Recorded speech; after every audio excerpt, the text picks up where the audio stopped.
show, like The Office, and have it be like that? We're That's all just what this is. talking to the camera. Yeah. Is that what this is? Yeah. Oh, Yeah. shit, that's what this is.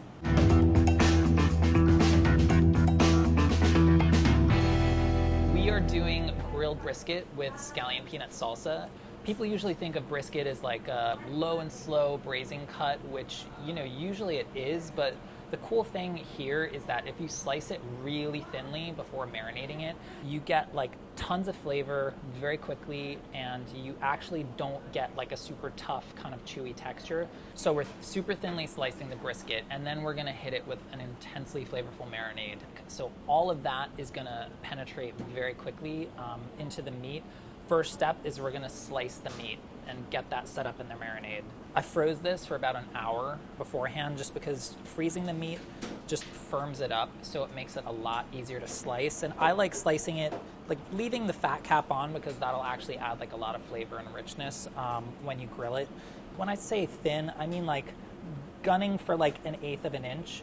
However, it's very hard to get one long, clean 1/8 of an inch slice by hand. So if you want to go ahead and just slice your piece of brisket in half, and this is 1.5 pounds, by the way, that makes it a lot easier to then get nice clean slices off of it. As you can see, we cut across the fibers of the meat. That is doing a huge amount of work in terms of tenderizing the meat beforehand. If I were to cut with the grain of the meat, all those strands of like the meat fibers would want to stay really tough and chewy, you know, even though we'd sliced it thin. So really key to kind of go across the grain there. The thing is, like, they're super flavorful cuts of meat, and they're not super expensive. So you can get kind of a ton of flavor, you know, without spending like a whole ton of money. Chris, I don't think you've ever worn a t-shirt for a video before. I haven't, you know, because I have to compete against Andy, you know. Okay. So as you can see, like 1.5 pounds of meat ends up becoming quite a bit, you know, looking like quite a bit anyway, when you're slicing it that thin. Now the marinade. Lime juice, just, you know, for brightness, and a good bit of acid, and get some of that lime flavor in there. Oyster sauce, just because it's got just tons of umami. It's got like a lot of sweetness. It adds a lot of body to the marinade, so it kind of like really clings and wants to stay put. Then toasted sesame oil, brown sugar, because whatever residual sugar is on the meat is going to kind of caramelize as the meat is kind of, you're getting all the Maillard reactions of like the proteins browning in the meat, so it all kind of comes together. Grating garlic and shredding it apart just adds like the most intense garlic flavor possible. When you shred it apart, develop all that allicin, just like you release like all the flavor that the garlic has to offer. So I'm just gonna whisk this together. I just want to dissolve that brown sugar. And brown sugar, especially like when it like hangs out sometimes, has that tendency to kind of form little clumps. They're very upsetting. I'm taking a minute to really work this marinade into the meat, just because sometimes those thin pieces really want to stick together, and you want to just get the marinade in between all of them.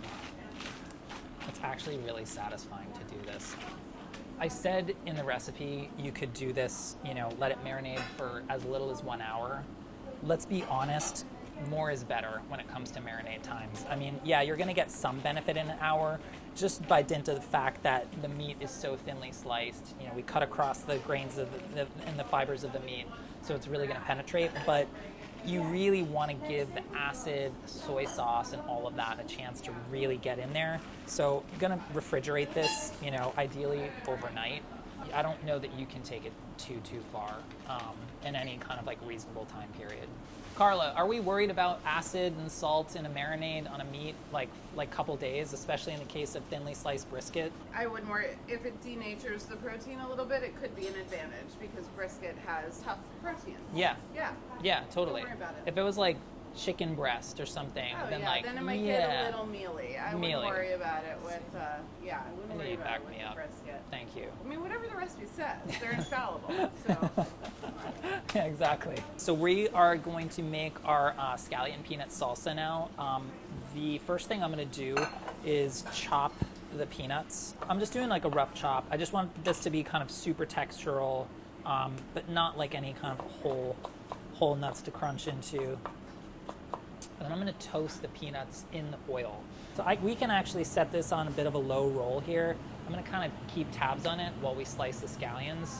We're going to do a couple things that are going to kind of mitigate, you know, how intense these scallions are, because I want to use a lot because I want a lot of texture in the salsa, but I don't necessarily want tons and tons of raw onion flavors.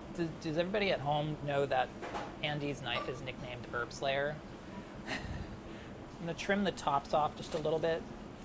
Then I'm going to cut this kind of into 3 sections.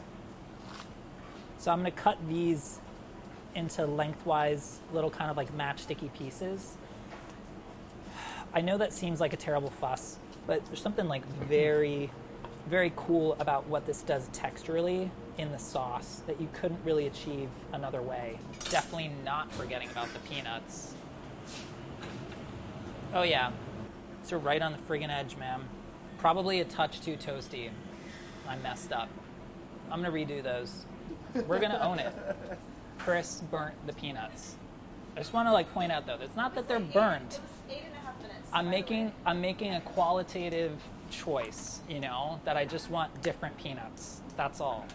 All right, we're gonna rinse these while we do a redo on the peanuts. If you're gonna multitask, do a better job of setting a timer. I don't have my my trusty TM8. I am a mess. That's why like we can't do these videos at like 5 o'clock on a Friday. So I'm gonna let this cool down, and we're gonna take this party to the grill. So here's the meat after 1 day in the marinade.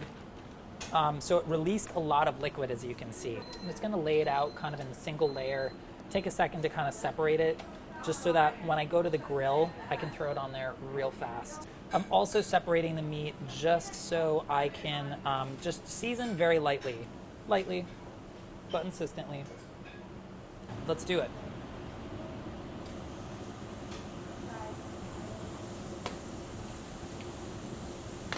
It's worth taking a minute to just lay these out flat because they're going to start to cook pretty quickly.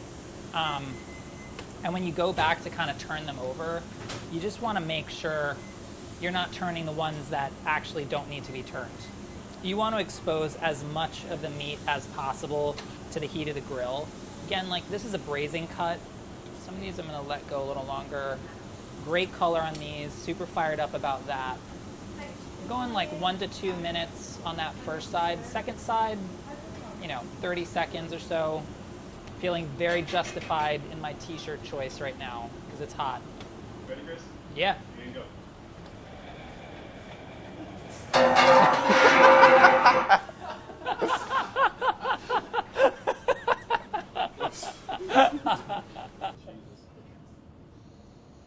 This is like really, really deeply and intensely flavorful. And it's just like that feeling of like, oh my God, like the flavor literally has nowhere to hide.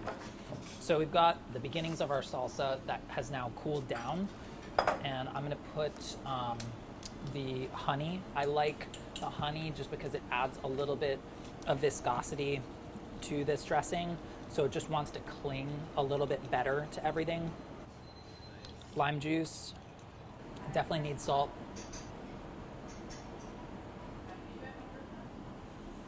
And then I'm just gonna take a little bit of cilantro. It's gonna leave that super rough. So this is our salsa. It's so good. Bright, sweet, hot, crazy aromatic. And the peanut and the sesame. And it's really special. Do you wanna come taste? If I was studying our production calendar for the day to see when your food was going to be ready, because no, I wasn't at all. I would never do that. Yeah, so basically like super thinly sliced brisket, you know, which normally like it would be obviously a braising cut. That's not what I think of when I think of brisket. No, not at all, right? Like, Oh my God, you need to have that nubbin though. Whoa. Flavor's got like nowhere to hide, right? It's like the meat, charred, deeply savory, and then you get that brightness of the salsa. Even though you told me exactly what it is, I was still expecting a more traditional brisket barbecue flavor. No. It's not that at all. It's not that at all. It's like a spicy, fragrant, delicious, Little really, sweet. like, lively flavor. I love this. I love grilled brisket. It's I like forgot how spicy it is. there's an edge. I feel like it's still like everything's pretty much like in balance in like a crazy extreme way, like so herby, so bright, so tart, so a little I'm not sweet. even You hearing know. what you're saying. Yeah, right now. sorry. It's just really good. Take this with me. All right, cool. Thanks, Mel. All right, I feel like we're gonna call this a win. Let's just do a slow Yes. fade out on Wait. Andy's shoes. I don't understand it. To me, those shoes are like really hideous. Really ugly. Poor Andy. I think that wraps it up. A brisket can be super delicious, just thinly sliced, grilled. It just needs a little TLC on the slicing and a lot of flavor in the marinade. And, you know, I think we definitely cracked this one. So feeling really good about that. And I think I'm going to go make fun of Andy's shoes some more.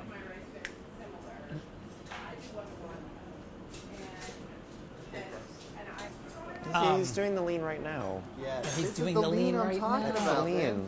Let's see the Andy lean. I don't understand that. I don't know. I'll tell you what it is, Andy. It goes like this. That's the I one. just can't imagine me ever doing this. Are you kidding me, Andy? Except for at the beginning. Hey, Andy. Yes. Nice lean. What? Nice lean. Who, me?